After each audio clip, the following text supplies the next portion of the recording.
Microsoft Excel 2010 is a spreadsheet program used to create and format workbooks, a collection of spreadsheets in order to analyze data and make more informed business decisions. Excel is commonly used for accounting, budgeting, billing and sales, reporting, and planning. You can open, create a new blank workbook and save it in a manner similar to Word 2010. So let's start directly by learning how to work with Excel workbook. Let's learn how to insert a new worksheet, change the number of worksheets in a workbook, rename a worksheet and delete a worksheet. Open Microsoft Excel 2010 as we opened Microsoft Word 2010. When you open Microsoft Excel 2010, a blank workbook opens. By default, Microsoft Office Excel provides 3 worksheets in a workbook. Let's see how to change the number of worksheets that appear by default in a new workbook. Click the File tab button. Select the Options menu item. The Excel Options window opens. On the General tab, under the When creating new workbooks, in the Include this many sheets box, enter the number of sheets that you want to include by default when you create a new workbook and press OK. Click the OK button. Now let's see how to insert a new worksheet. To quickly insert a new worksheet at the end of the existing worksheets, click the Insert Worksheet tab at the bottom of the screen. Select the Insert Worksheet tab. Sheet 4 has been inserted. Now let's see how to insert a new worksheet in front of an existing worksheet. Let's insert a new worksheet in front of Sheet 2. Select the Sheet 2 tab. This is the cells group in the Home tab. Click the arrow next to the Insert button. Select the Insert Sheet menu item.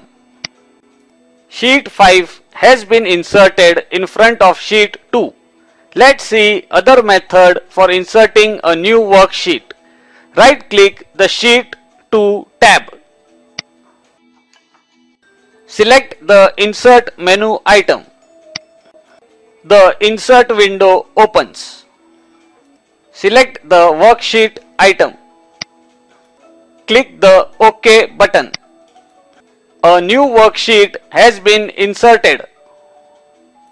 Now let's see how to rename a worksheet. For example, let's rename the sheet 6 by the name Data. Right click the Sheet 6 tab. Select the Rename menu item.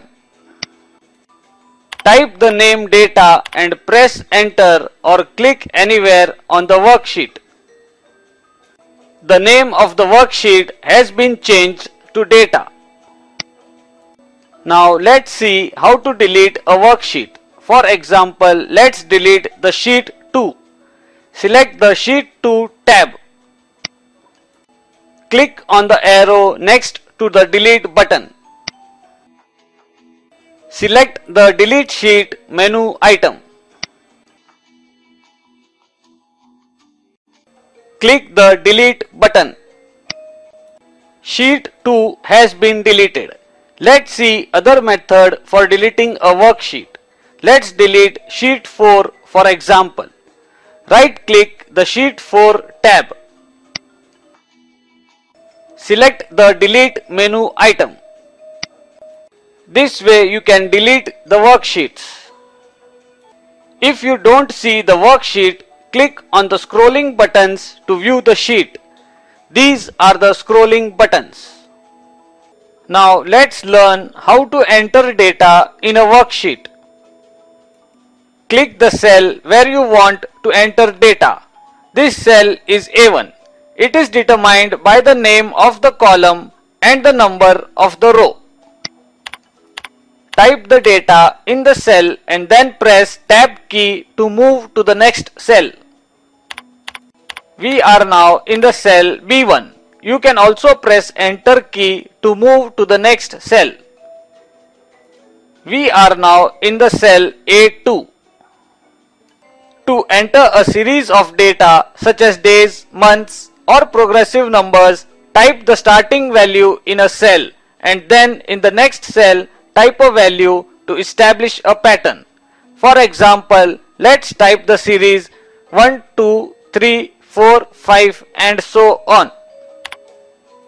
Type 1 and press Enter key. Type 2 in the next cell. Now select the cells that contain the starting values. This is the fill handle.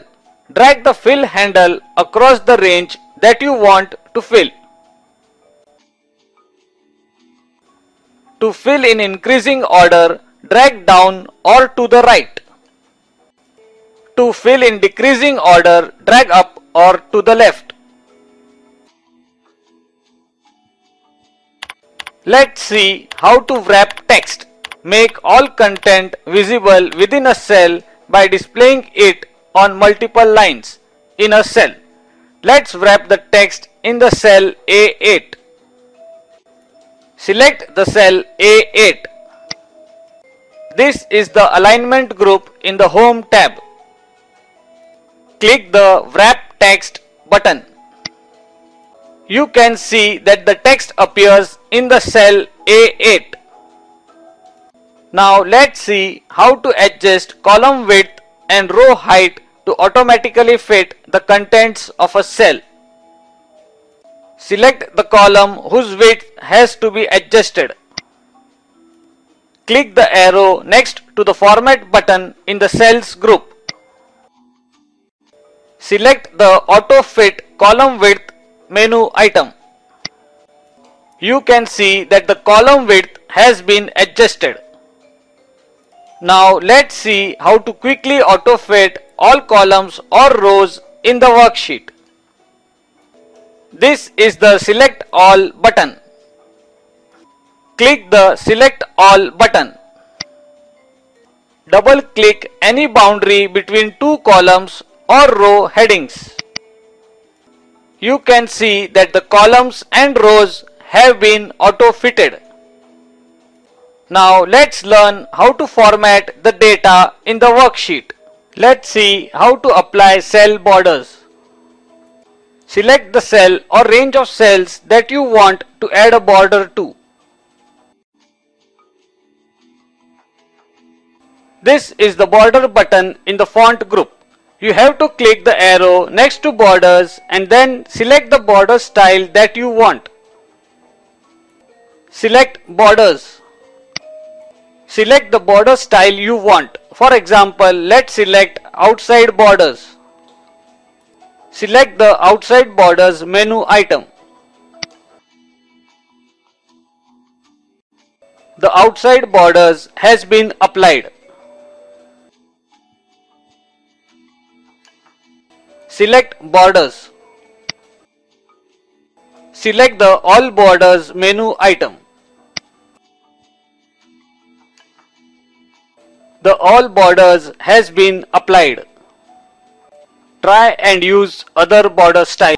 Let's see how to apply shading to cells. Select the cell or range of cells that you want to apply cell shading to. This is the Fill Color button. It fills the selected color in the selected cells. On the Home tab in the Font group, click the arrow next to Fill Color. Select the color that you want from Theme Colors or Standard Colors. Select the orange color. The cell shading has been applied. Now let's learn how to create an Excel table. Let's see how to create an Excel table. On a worksheet, select the range of cells that you want to include in the table. The cells can be empty or can contain data.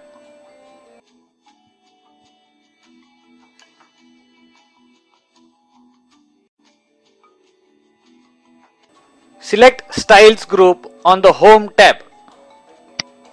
Format as table quickly formats a range of cells and convert it to a table by choosing a predefined table style.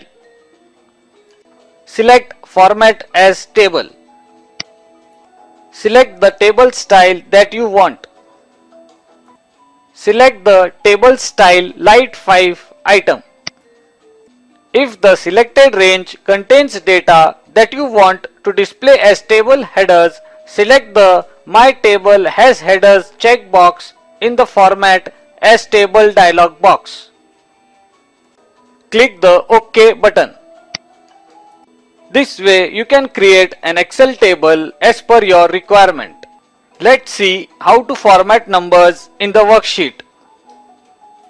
Select the cells that you want to format.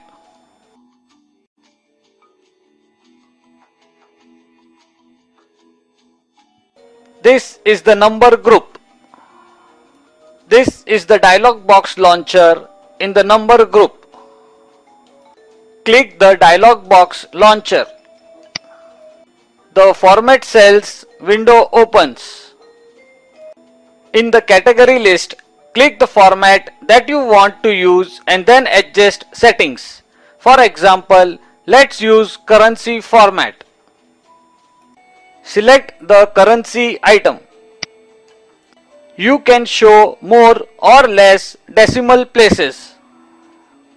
You can select a different currency symbol. You can select the way negative numbers are displayed. Click the OK button. You can see how the numbers have been formatted. Let's see how to create a chart for the data. Select the data that you want to create a chart for.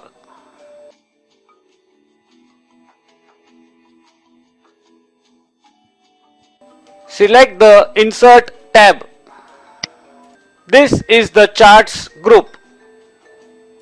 Click the chart type that you want to use. For example, let's select the line chart. Now click a chart subtype. The chart has been created for the selected data. Let's see how to sort the data. To quickly sort the data, select a range of data such as A1 to L5, multiple rows and columns, or C1 to C80, a single column. The range can include titles that you created to identify columns or rows. Select a single cell in the column on which you want to sort. These are the sort buttons in the Sort and Filter group. This button is used to perform an ascending sort, A to Z or smallest number to largest number. This button is used to perform a descending sort, Z to A or largest number to smallest number. This button is used to sort by specific criteria. Click the Sort A to Z button. The data has been sorted in the order A to Z. Click the Sort Z to A button. The data has been sorted in the order Z to A. Now let's try the numbers. Select the cell in the column. Click the Sort Largest to Smallest button. The numbers has been sorted from largest number to smallest. Now let's see how to sort by using specific criteria. Select a single cell anywhere in the range that you want to sort. On the Data tab in the Sort and Filter group, click Sort. The Sort window opens. On the Sort by list, select the first column on which you want to sort. For example, select the rate item. In the Sort on list, select either values, cell color, font color or cell icon.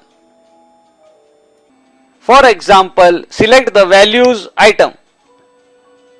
In the order list, select the order that you want to apply to the sort operation, that is A to Z or Z to A for text and lower to higher or higher to lower for numbers.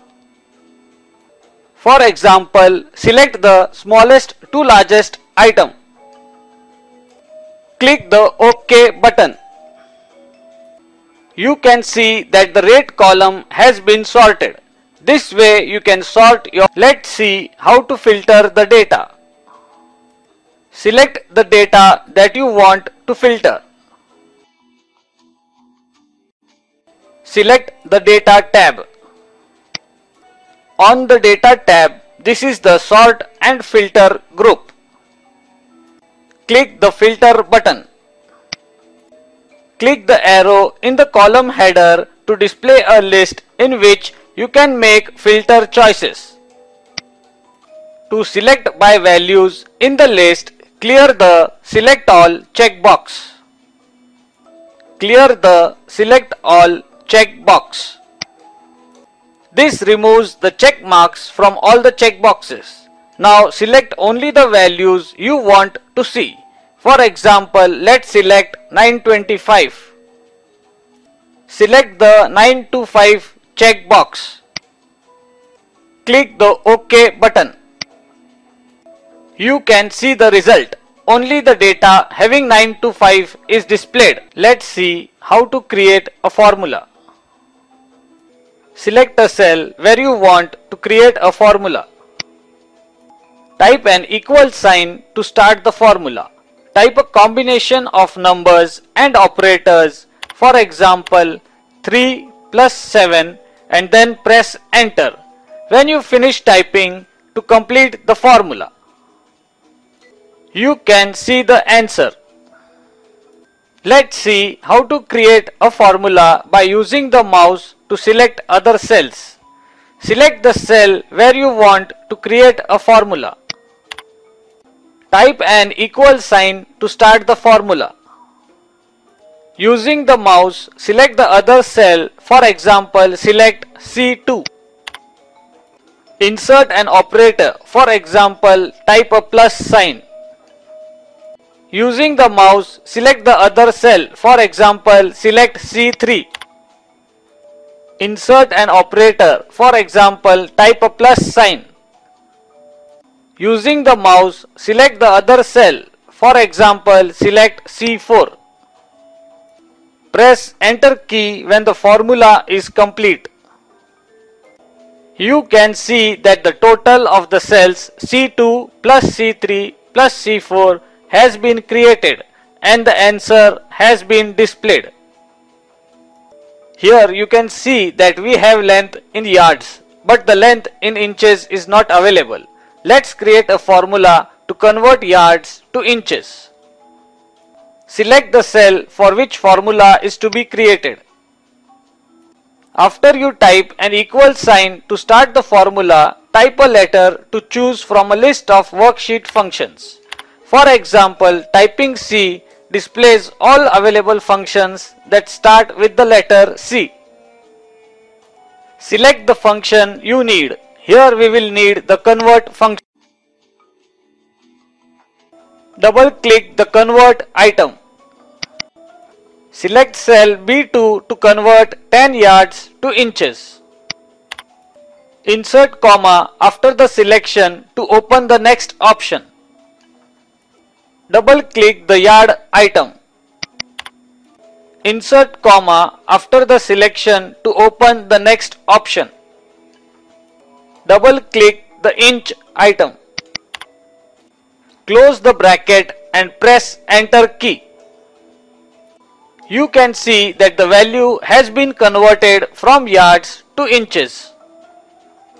Now drag the fill handle to apply the same formula to other cells and get the values.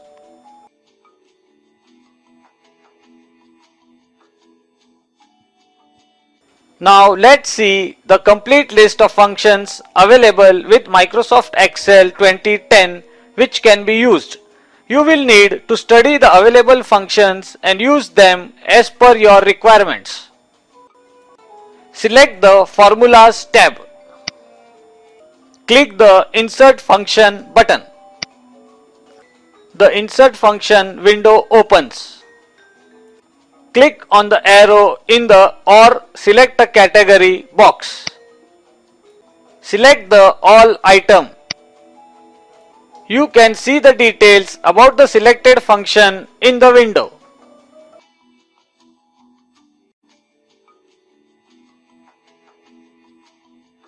Select the required function and click the OK button. Let's see some examples of formulas and their descriptions. 5 plus 2 multiplied by 3 adds 5 to the product of 2 times 3. Square root of a1 uses the square root function to return the square root of the value in a1. Today returns the current date. If a1 is greater than 0, plus, minus, test the cell a1 to determine if it contains a value greater than 0. If the result of the test is true, the text plus appears in the cell. If the result is false, the text minus appears. This way you can create formula. Try using other operators and create formulas of your own. Now that you have learned Microsoft Excel 2010, practice it to master it.